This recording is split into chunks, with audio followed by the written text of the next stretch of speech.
Nessa quinta-feira, Mariana registrou mais uma morte, infelizmente, pela Covid-19. Já é a segunda em decorrência da doença. Lá na cidade, até agora, são 20 casos confirmados do novo coronavírus e 5 estão em investigação. Em Ouro Preto, que fica a cerca de 12 quilômetros de Mariana, até o momento não há nenhum caso confirmado do novo coronavírus, mas 3 pessoas estão em investigação. Como é possível cidades tão próximas terem números tão diferentes? Veja o que disse a infectologista Carolina Ali na quarta parte da nossa entrevista. É possível confiar 100% nesses números, porque as cidades estão muito próximas, há uma grande circulação de pessoas entre as duas cidades. Claro que houve uma diminuição, né, com a questão do isolamento social, mas até antes de a UFOP paralisar suas atividades, também havia uma circulação muito grande de estudantes e professores. Por que essa diferença tão grande de uma cidade para outra? A gente ainda consegue observar a presença de alguns clusters, de algumas comunidades em que esse vírus circula, tá? Isso ainda é possível. Bom, é estranho, mas, assim, eu acho que pode ser real mesmo essa questão dos casos de haver casos em Mariana e ainda não haver casos confirmados em Ouro Preto e em Itabirito, né? Bom, a gente não tem, assim, uma explicação para isso, visto que a transmissibilidade desse vírus é muito alta, né? Mas, pelo que a gente tem visto, né, dos casos internados na Santa Casa de Ouro Preto, é possível, sim, que Ouro Preto ainda não tenha casos, pelo menos casos graves, confirmados, né, não tenha ocorrido ainda casos graves em Ouro Preto, tá? É estranho, né, mas eu não é aceitável, tá? Eu vou tratar dessa forma, né? Mas, como eu disse, eu acho que a tendência é aumentar mesmo. Isso não quer dizer que o vírus não está em circulação aqui em Ouro Preto, né? Não, eu não posso garantir que o vírus não esteja circulando em Ouro Preto, de forma alguma, tá? Mas que, como eu disse, os quadros infecciosos, eles ainda têm acontecido em agrupamentos de pessoas, né? Às vezes, núcleos familiares, e tem a questão do isolamento social, né? A gente sabe que, por mais que as pessoas circulem entre Ouro Preto e Mariana, né, um número grande de estudantes voltaram para suas residências, né, voltaram para suas cidades de origem, então isso já diminuiu muito a circulação entre Ouro Preto e Mariana, a questão do comércio, né, fechado e tal, isso diminui muito a circulação entre esses dois municípios.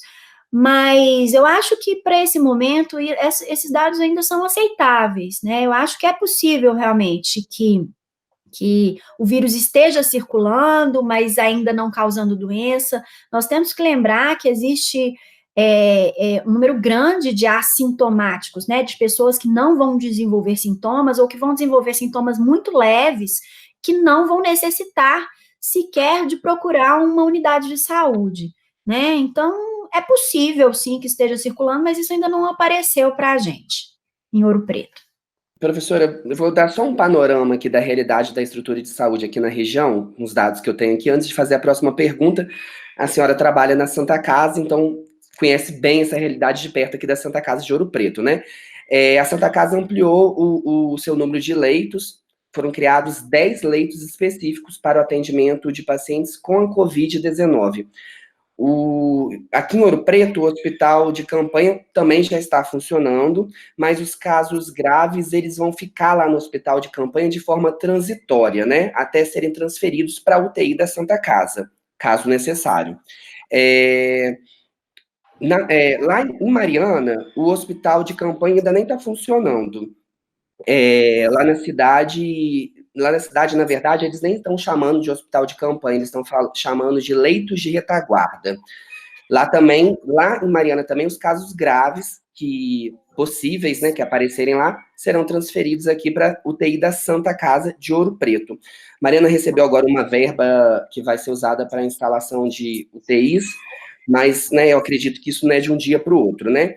Então, primeiro, eu queria saber o que são leitos de retaguarda, para entender essa diferenciação. Segundo, eu queria que a senhora apontasse a importância desses hospitais de campanha, mesmo eles não tendo uma estrutura de UTI.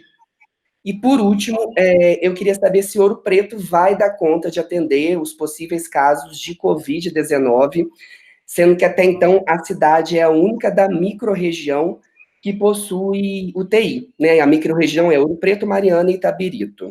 Então, são 3 perguntas. A estruturação da saúde da microrregião, né, faz com que Ouro Preto seja referência em UTI para Itabirito e para Mariana, né? Isso já funciona dessa forma há muito tempo. Ouro Preto conseguiu, né, em tempo recorde, dobrar o número de leitos de UTI, né, com toda a estrutura, com toda a equipe que é necessária, né? Foi uma coisa muito importante para a microrregião. Já estão funcionando esses leitos, né? E o que é pactuado é essa referência para Itabirito e para Mariana, né? E como entrariam os leitos de retaguarda, né, os hospitais de campanha nessa história? A gente sabe que um grande gargalo aí no acompanhamento desses pacientes com Covid são o número de respiradores, né, de ventiladores mecânicos. Então, esses leitos, eles foram criados com vários objetivos. A gente não sabe exatamente como eles serão utilizados, né, como tudo é muito novo, isso vai se adaptar, existe uma conversa entre toda a estrutura de saúde do município de Ouro Preto, né, através principalmente do Comitê de Enfrentamento da Covid, né, o Comitê Municipal. Então, existe essa conversa que é dinâmica, né, para distribuir exatamente qual que é a função de cada serviço, né? Então, hoje, o Hospital de Campanha de Ouro Preto, ele tem funcionado como uma porta de entrada nos serviços de saúde daqueles pacientes com suspeita de Covid, certo? Então, lá eles têm um atendimento ambulatorial, né, de consultório, se necessário, esse paciente vai ficar em observação. No hospital de campanha. No hospital de campanha, isso. Ele vai ficar em observação e, se for um caso mais grave, ele vai automaticamente para internação da Santa Casa, certo? Isso pode se inverter ao longo da epidemia.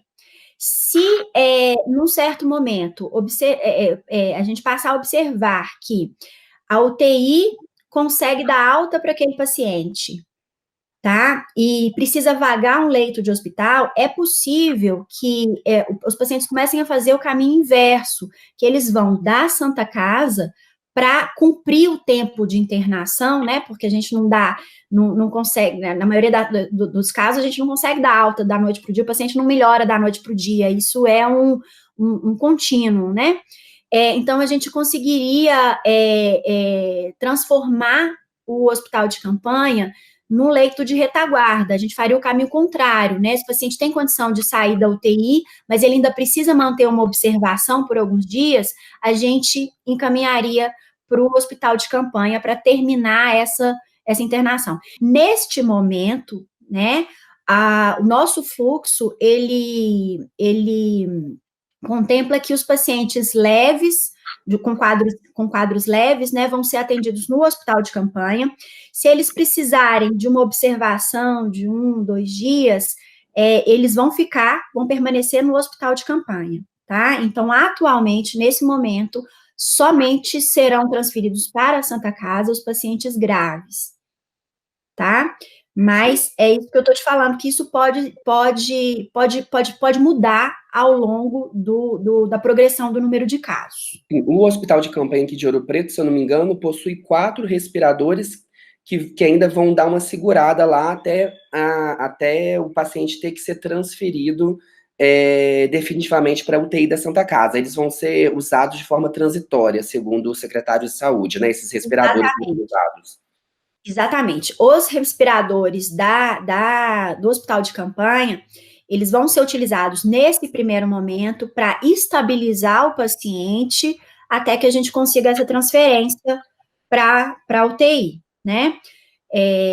Mas é isso mesmo. Professora, então é difícil apontar nesse momento, então, se a UTI da Santa Casa vai suportar pacientes dessas 3 cidades. Existem muitos fatores envolvidos nisso, né? A questão do achatamento da curva é uma tentativa de que os casos não aconteçam todos ao mesmo tempo, né? Que os casos graves não aconteçam todos ao mesmo tempo, superlotando a UTI, né? Então, a gente não tem essa, né? Na verdade, o mundo inteiro não se chegou a essa resposta de qual que seria, ainda mais porque a gente vê comportamentos diferentes, né? Em países como Alemanha, né? E Itália, não dá para a gente comparar isso. Mas esse número a gente não consegue chegar no número ideal, né? A gente acredita que pelo histórico, né, a gente consiga prestar uma assistência, né? E nós temos aí alternativas também, como você disse, Mariana está se mobilizando para criar também uma UTI, né? Essas coisas não acontecem da noite para o dia, mas existe essa mobilização. E existe também uma mobilização do Estado, né? Sim. Então, Belo Horizonte tem um número grande de leitos no hospital de campanha, né? Existem hospitais que foram fechados exclusivamente para atendimento de Covid. Então, nós temos que pensar, né, nessa resolutividade na microrregião, mas a gente tem que pensar também que nós estamos amparados pelo Estado.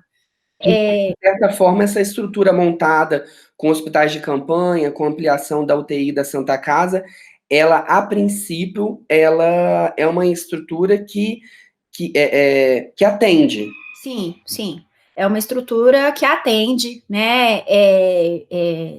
E além de estrutura de recursos humanos, né? Que já são profissionais, a maioria deles que já trabalham em terapia intensiva, né? Então, que já tem um certo know-how aí do atendimento, porque a questão toda que se fala hoje é que montar uma UTI não é simplesmente comprar um respirador e um leito, né? Você tem que ter uma equipe que está acostumada no manejo desse tipo de paciente. E a TV UFOP e a Rádio UFOP continuam acompanhando a situação do novo coronavírus aqui na região. A gente pode voltar a qualquer momento com outras informações.